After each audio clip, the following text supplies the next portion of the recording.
Magandang gabi po mga kasityo pangil. Sana po ay nasa maayos kayong kalagayan. Naririto na naman po ako ang inyong lingkod na si Jimmy upang ipagpatuloy ang kwento ng aking Lolo Javier. Kumapit kayo sa inyong mga kinauupuan o kinahihigaan dahil masyadong masalimuot ang yugtong ito ng kwento. Masyadong madilim, nakapanlulumo, at nakapanginginig buto. Hindi ko na po patatagalin. Narito na po ang pagpapatuloy ng tinagalog na kopya ng mga nakasulat sa kwaderno ni Lolo Javier.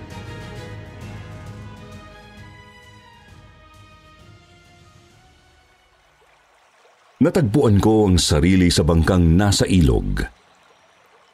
Gabi na, ngunit mag-isa akong pumapalayo mula sa kuta ng mga gerilyang sundalo. Puno pa rin ako ng pag-aalala para sa pinsan kong si Mariano habang pinipig ako ang utak kung saan naganap ang huli naming misyon. Ang alam ko lang naman kasi ay nasa isang gubat sa tabi ng ilog Pulangi yun.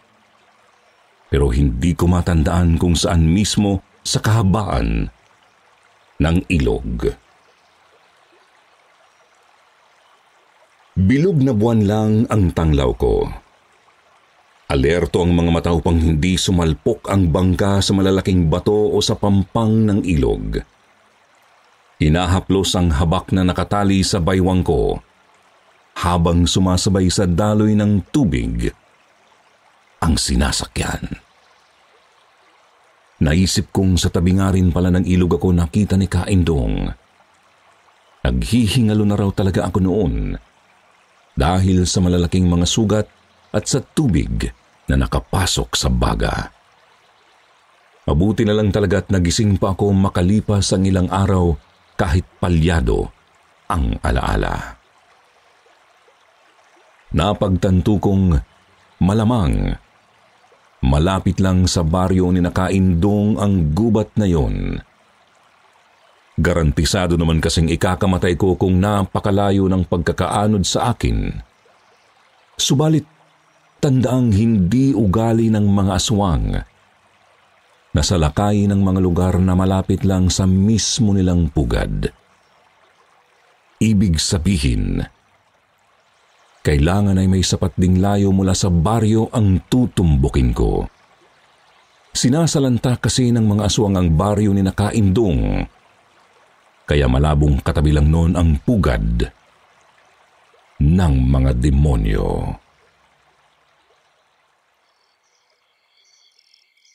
Mahigit isang oras pa ay may natanaw akong makapal na gubat. Hindi ako sigurado kung malapit na nga ba ako sa baryo o malayo pa. Ngunit natigilan ako nang maramdamang umiinit ng bahagya ang habak sa bewang ko. Kumabog ang dibdib ko at pinagpawisan ako. Nanalangin tapos maingat na dinaong ang bangka. Nanatili lang talaga akong alerto habang tinatali ang bangka kasi baka may sumugod na aswang mula sa kasukalan ng gubat. Nagpahid ako ng lana o langis para hindi ako maamoy ng mga demonyo. Nagsuot ng rosaryo sa leeg. Isinukbit ang mga sandata at sinuong ang kakahuyan. Sa mga unang minuto, ang lagaslas ng ilog at huni ng mga kuliglig lang ang naririnig ko. Iba rin ang lamig ng paligid. Kakaiba sa karaniwang lamig ng mga lugar malapit sa ilog. Tuloy-tuloy lang ako sa paglalakad hanggang sa napahinto ng makarinig ng pagpagaspas ng malalaking mga pakpak. Napatingin ako sa langit. Pero hindi ko na nakita ang pinagmumulan ng tunog. Basta binunot at ikinasa ko na lang ang pistola ko bago muling naglakad. napansin ko na ring lalong umiinit ng paunti-unti ang habak ko sa bewang. Ilang minuto pa, ay may natanaw akong dalawang kalalakihang naglalakad din sa gubat. Mabilis akong nagtago sa likod ng isang malaking puno bago pa man sila lumingon sa kinaroroonan ko. Makalipas ang ilang saglit, dahan-dahan akong sumilip. Mabuti na lang at hindi pala nila ako napansin. Ngunit, nakita kong paika-ika kong maglakad ang isa sa kanila. Hindi pa man ako sigurado ay nahinuha ko ng baka yun ang aswang na tinamaan ko ng bawang sa binti. Ang aswang na nakalaban ko sa labas ng bahay bakasyunan ni Ginoong Salvador. Maingat kong sinundan ang dalawa. Gusto kong malaman kung saan ba ang kanilang lungga. Palingon-lingon din ako sa likod ko at baka may nakasunod na rin sa akin. Subalit sadyang napakalayo ng nilakad ng dalawa. Kamuntikan ko nang isiping baka nagkamali ako ng sinundan. Mabuti na lamang at may naaninag akong usok sa ibabaw ng isang burol. Mahigit 1 oras mula nang sundan ko sila. Napakainit na ng habak ko sa baywang, kaya naman naisip kong huwag na silang sundan. Sigurado kasing marami ng mga aswang na umaaligid sa burol na yan. Kailangan kong maging mas maingat sa pagsuong sa kanilang lungga. Tumuloy sa pag-akyat sa burol ang mga sinundan ko, habang ako na may nagsumiksik sa makapal na damuhan. Pinahiran ko ulit ng lana ang katawan ko para siguradong hindi ako agad mapapansin. Ilang minuto pa akong nagmasid bago pagapang na lumapit sa burol. Aakyat na sana ako nang biglang manginig ng husto ang kalamnan ko dahil sa isang napakalakas na atungal. Nagmumula yun sa tuktok ng burol. Ngayon, ay sigurado na akong naroroon niya ang pugad ng mga aswang. Sa lakas kasi ng atungal na yun, sigurado akong isang hindi pipitsuging aswang ang may gawa nun. Siya ba ang hinahanap kong gabunan? Malalaman ko kapag nakita ko na ang tampalasan. Dahan-dahan akong umakyat. Napatago pa nga ako sandali nang may makitang lalaking napakalaki ng pangangatawan. Hindi ko nga lang naaninag ng maayos ang mukha nito kasi napatago na ako agad. Nang makarating ako sa tuktok, tumambad sa akin ang isang maliit na pamayanan. May mangilan-ngilang mga kubo at merong malaking siga sa gitna. Malapit naman sa apoy ay may pahabang mesang may nakapatong na isang nakataob na katawan ng tao. Hindi ko makita ang mukha nito dahil nakasubsob sa mesa. Subalit kita kong wala na itong mga binti at braso.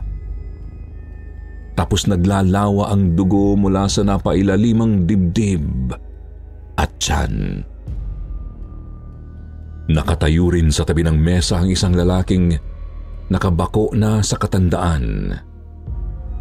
Puti na nga ang buhok at madiin ang hawak sa tungkod. Pumalibot sa kanya ang mga taga-roon. Isang pagpupulong yata ng tribo ang nadatnan ko. Kaya naman tinalasan ko ng maigi ang pandinig nang sa gayon ay marinig ko sila nang hindi lumalapit. Nagtanong sa matandang isang taga-roon, bakit daw ba sila nito pinatawag? Nanginginig ko nang hinahawakan ng kasadong pistola nung sandaling yun. Pahayag ng matanda, Nabalitaan kong nakipagkita na raw si Salvador sa pangkat ng gerilya. Kahit kailan napakatuso talaga na hayop na yun. Malamang binabalak niyang makipag-alyansa upang tugisin ako. Pero siyempre, hindi siya magtatagumpay. Sasapitin ng mga sundalong yun ang nangyari rito sa kasama nila. Itong kasama nilang pinagsawaan ko ng paglaruan.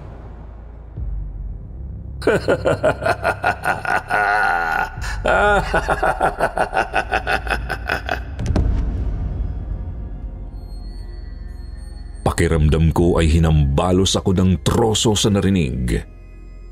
Nagsitawanan ang lahat ng mga naroroon sa pagpupulong. Nakamaang akong lumingon sa mesang tinuro ng matanda. Hindi malunok ng sistema ko ang posibilidad na yun mismo si Mariano. Tinitigan ko ang nakataob na katawan, tsaka bumaybay ang mga mata ko sa dugong nasa mesa. Sinundan ng tingin ko ang mga patak ng dugo hanggang sa napaiyak ako nang makita ang isang tansong itak sa lupa. Nagtiim ang mga bagang ko. Kinuyom ang mga palad habang hawak ang pistola. Minura-mura ang matandang aswang sa isip. Ngunit napalingon ulit sa matanda nang magsalita na naman ito. Napadako pa ang tingin ko sa nagkalat na mga bungo ng tao sa halos buong pamayanan. Pero hindi lang yon ang dahilan kung bakit ko kayo tinipon. Tinipon ko kayo kasi gusto kong saluhan ninyo ako sa hapunan ngayong gabi. At siyempre, may kasamang konting kasiyahan para sa ating lahat. Kita ko ang malisyosong ngiti ng hukluban. Tipo ng ngiting alam mong hindi talaga gagawa ng maganda. Halatang may binabalak. Kaya naman siniksik ko pa ang sarili sa pinagtataguan kong halamanan sa may tuktok ng burol. Kinabahan din ng saglit nang mapadako ang tingin ko sa bilog na buwan. Nakakainis. Sa sobrang damdamin ko kanina ay nawala na sa isip ko ang napakahalagang bagay na yun. Umugong din sa isip ko ang sinabi ni Ginoong Salvador. Isa lang ang buhay na meron tayo, Javier. Hindi natin ito dapat sayangin para sa wala. Patawad, Mariano. Patawad, Ginoong Salvador. Nagpatuloy sa pagsasalita ang matanda. Sa ating hapunan ngayon, mayroon kayong dalawang pagpipilian. Itong patay ngunit sariwang katawan o ang duwag nating panauhing kailangan ninyong mahanap.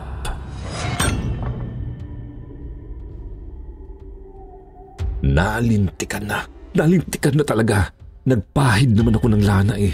2 beses pa nga, kaya paano niya na lamang nandirito ako sa lungga nila?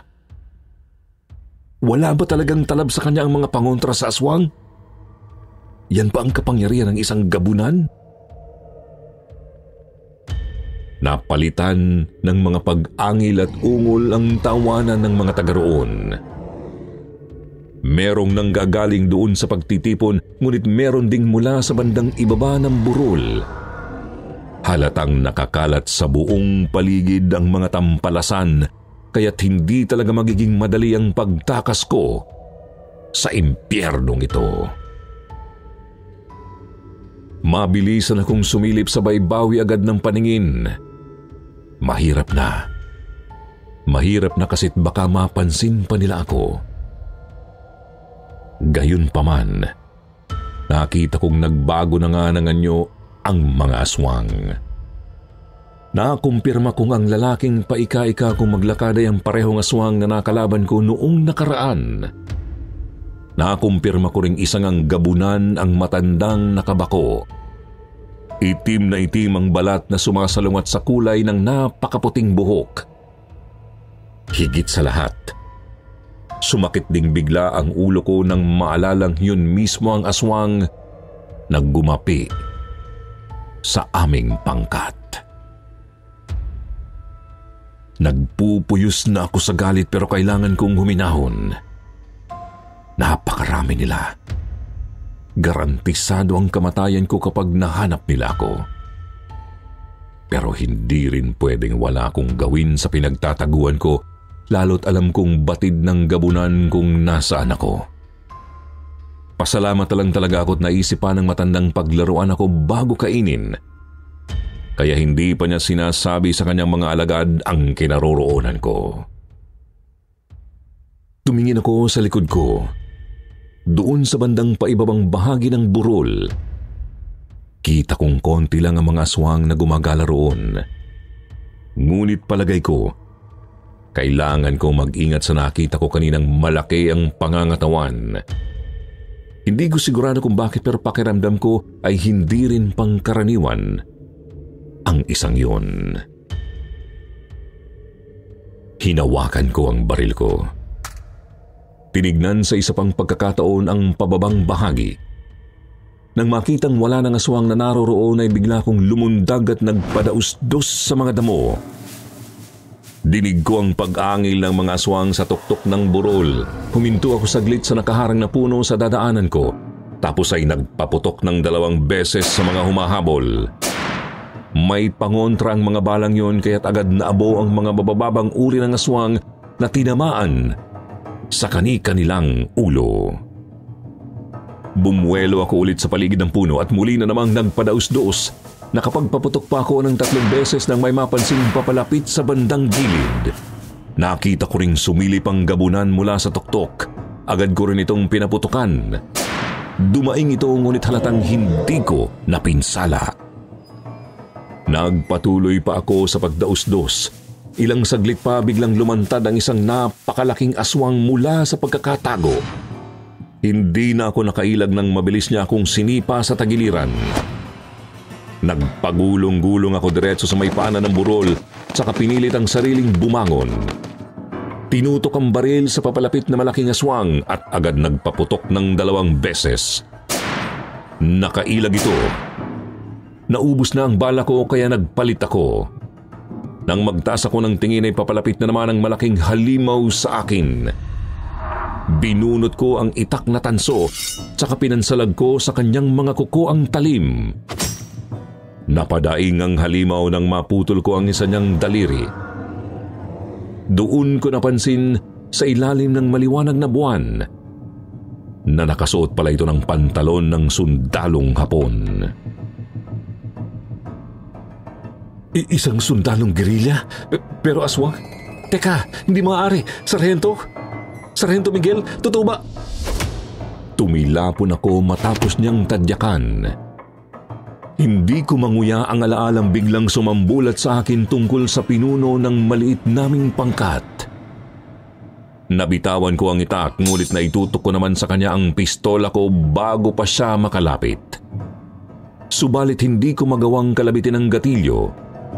Bago ko palang nadiskubre ang sinapit ng pinsan ko tapos ito na naman. Ano bang ginawa nila sa iyo, Sargento? Ano? Umalibot sa akin ang iilan pang mga aswang. Tanggap ko nang doon na ako mamamatay. Sa kamay mismo ng aming pinuno. Napayuko ako at naramdamang susunggaban na nila ako, ngunit nagulat ako nang pumailan lang ang mga putok ng baril. Pagtaas ko ng tingin ay nakita kong nagsisitakbuhan ng mga aswang. Pagkatapos ay may bigla na lang humila sa braso ko. Sasapaking ko sana pero naunahan akong nabatukan ng yantok ni Miriam. Sira ulo ka talaga. Susugod ka mag-isa dito tapos yuyuko ka lang habang hinihintay ang kamatayan mo. Ulol! Pasalamat ka na lang talaga at wala na tayong mga hapon na kinakalaban dito sa nasasakop nating lugar. Kaya nasundan ka ng buong hukbo ni Tiniente. Napatingin ako sa nagsinatingan pang mga sundalo. Sa mabilisang tansya ko ay nasa 30 silang lahat. Kita kong naroroon din sina Toto at Tiniente Gabon. Maging sila ay gulat na gulat din nang makita si Sarhento. Muling umugong sa buong paligid ang napakalakas na atungal ng gabunan. At naramdaman naming may paparating pang mga aswang. Doon ay nagbaba ng atas ang Tiniente. Kumilos na para umatras. Andito tayo para ibalik si Javier. Tapos na ang pakay natin dito. Malalagasan tayo ng marami kapag pinagpatuloy natin ang digmaang ito. Atras na! Atras! Oo. Nagpapaputok kami pero pakay lang naming panatilihin ang distansya mula sa mga aswang. Hindi rin kasi sila mapapatay ng mga sundalong dati ay nakatuon lang sa pakikidigma laban sa mga Hapon. Sapagkat walang mga balang may pangontra ang mga ito. Kumilos ang hukbo papalapit sa ilog hanggang sa nagawa naming makasampa sa mga bangka ng hindi nalalagasan. Mas mabilis kung magpapatangay lang kami sa agos kaya sinabi ni Tiniente na sa baryo na muna ni Manang Maming ang punta namin. Naroroon na rin kasi ang manggagamot at maging si Ginoong Salvador. Agad din niya akong sinermonan habang nasa biyahe. Bagamat nagpapasalamat din. Dahil kasi sa ginawa ko ay nalaman ng hukbo kung nasaan ang nawawalang sarhento.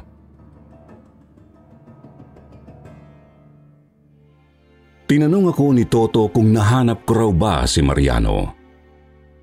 Napayuko lang ako at nanlupaypay ang mga balikat.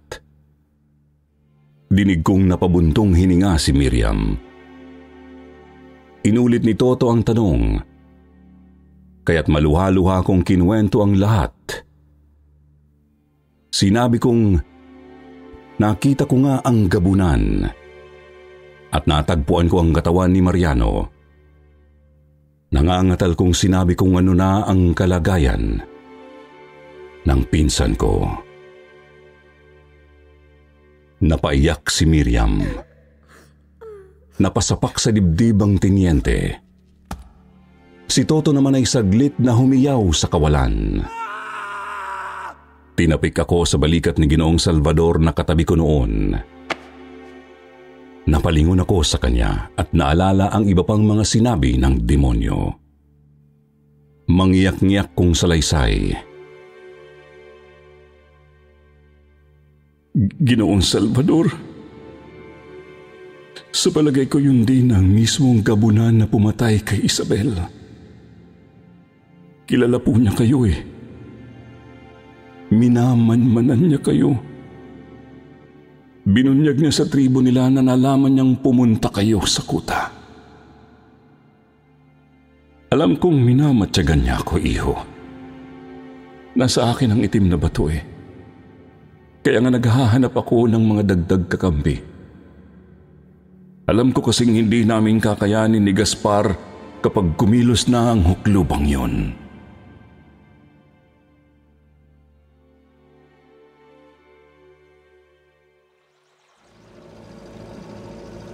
Mga kalahating oras pa ng biyahe sa ilog ay natanaw na namin ang mataas na punong yakal ng baryo. Nagulat sina Kaindong kasi akala nila ilang araw pa kaming mawawala. Hindi rin nila inasahang may kasama pala kaming isang hukbo ng mga mandirigmang gerilya. Nag-alala pa nga ang pinuno ng baryo kasi wala raw silang maibibigay sa mga sundalo. Kahit nga tulugan ay kukulangin para sa 30 katao. Sinigurado naman ni Tiniente Gabon na kaya nilang matulog sa gubat. Sa pagkain naman, mangingisda na lang daw sila o maghahanap ng mga pwedeng kainin sa kakahuyan. Para saan pa at naging mga mandirigmang gerilya sila, di ba? Likas sa kanilang pagiging mapamaraan, lalo sa paggamit sa kung ano lang ang meron.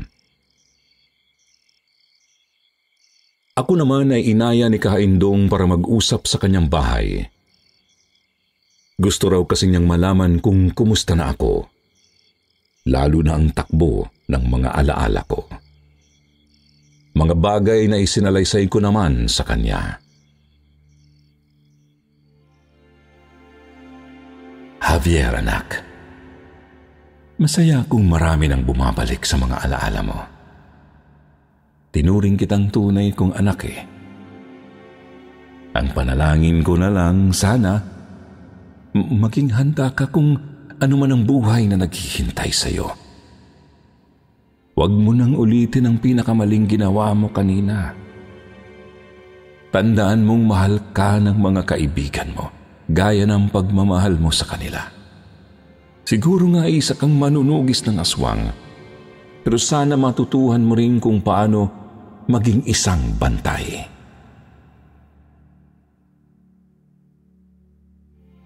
Itinanim ko sa kaibuturan ng puso ko ang mga sinabi ni Kaindong. Siguro nga ay malabagyo ang damdamin ko ngayon. Gusto kong mabawi ang sarhento namin. Gusto kong maipaghiganti si Mariano. Gusto kong mapatay ang demonyong gabunan. Subalit mas mahalagang wag nang mawalan ng mga taong mayroon pa ako. Sina Toto, Miriam, Kaindong, Mateo, Ginoong Salvador, Gaspar, ang mga gerilyang sundalo at ang mga tauhan ng hasindero at ang buong baryo. Ayokong may malagas isa man sa kanila. Ang tanong ko na lang sa sarili, magagawa ko kaya? Magagawa ko kaya na maayos ang papel bilang sundalong bantay? Paano kung... siguro wag ko na lang munang isipin.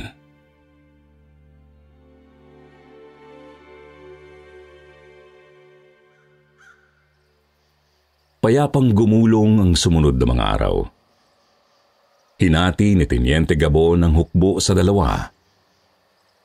Ang isa ay magbabantay sa bahay bakasyunan kung saan naroroon ang itim na bato, habang ang isa naman ay magbabantay sa baryo.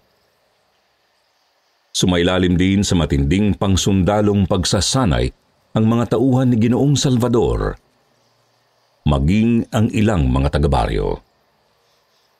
Hindi man sigurado na ang baryo na nga ang susunod na sasalakay ng mga aswang, mas mainam namang maging handa kung sakali.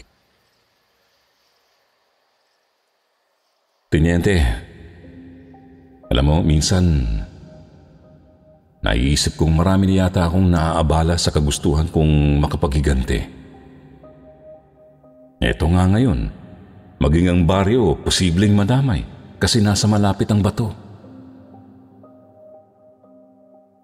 Nanibago ako sa narinig na sinabi ni Ginoong Salvador kay Teniente Gabon. Malinaw ang pagkabagabag sa itsura ng matanda. Tila ba nalusaw ang kalmado at kampante nitong pagkatao. Mas nabigla naman ako nang tumawa ang Teniente. Sabi niya, "Alam niyo, senyor, hindi lang naman namin ginagawa ito dahil sa inyo eh. Ginagawa namin ito ng aming hukbo at ng mga taga-baryo kasi gusto na naming wakasan ang banta ng mga aswang. Andyan man kayo o wala, hindi magbabago ang katotohanan kalaban ang mga demonyong yun. Sa katunayan, bilang opisyal ng isang hukbo, natutuwa pa nga ako eh. Paano ba naman kasi napakagandang pain ng lintik na batong yan?"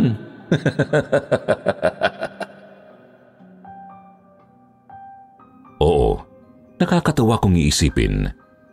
Pero sa totoo lang, isa yung mapait na katotohanan sa buhay naming mga sundalo.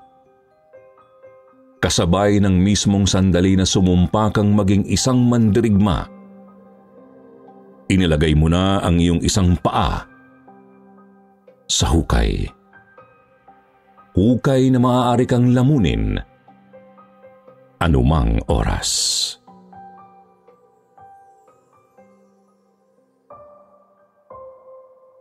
Napagtagpi-tagpi na rin ang maraming piraso ng kwento ni Javier.